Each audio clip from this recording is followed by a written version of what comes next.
The amount of people believing the media and the fact checkers without actually taking 5 minutes to look it up themselves and finding very quickly that facts and information are free is actually mind-blowing to me.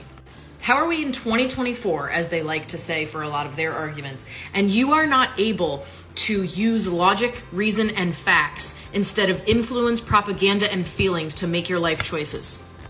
Everything the left stands for, everything Kamala Harris stands for, is contradictory to itself.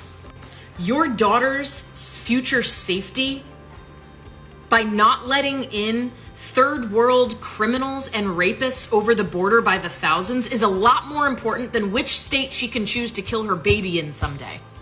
If you don't understand the fundamental governmental democratic republic concept of putting the voice of women back in the hands of each state instead of the federal government being able to tell women what they can do, if you don't understand how that works and you're still believing that Trump is making a federal abortion ban, you are so far gone, girlfriend. You need to get it together. Putting the power back into the states regarding abortion, instead of allowing one administration or the federal government at all to be able to affect the abortion rights of women, is all Trump did. It's all he wanted to do.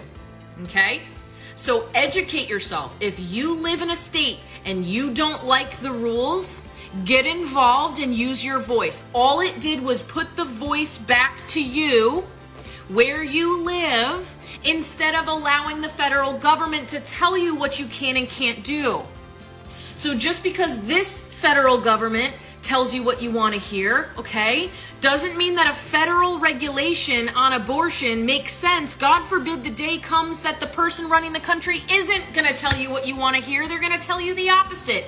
That's no longer an issue now because each state is in charge of their abortion laws.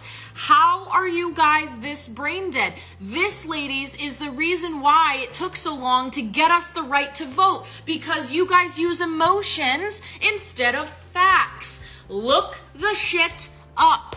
And if you think for 1 second that having open borders instead of legal immigration is the answer, you need to take your bleeding heart and start using your motherfucking brain, because we are not saying we don't want immigrants.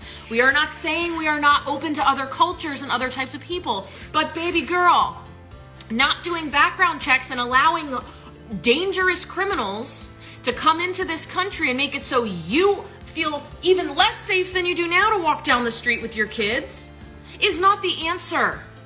No one makes life choices based on emotions and calls it a good idea. The same thing goes for our country's leadership. Start prioritizing issues, because no matter what color you are, no matter who you decide to fall in love with and marry, no matter what you feel about motherhood, none of us can even exercise those rights and conversations if nobody's safe enough and the country's not affordable enough to live in at all for any of us. If you are voting for someone based on their color and gender instead of policy, you are the problem. It doesn't matter what that gender and color is, okay? Start using your brain and stop using your fucking emotions, because it's gotten you probably nowhere. God, why are these conversations even having to be had? Y'all wonder why we didn't have the right to vote for the longest time. Stop disappointing those of us who have made it this far, okay?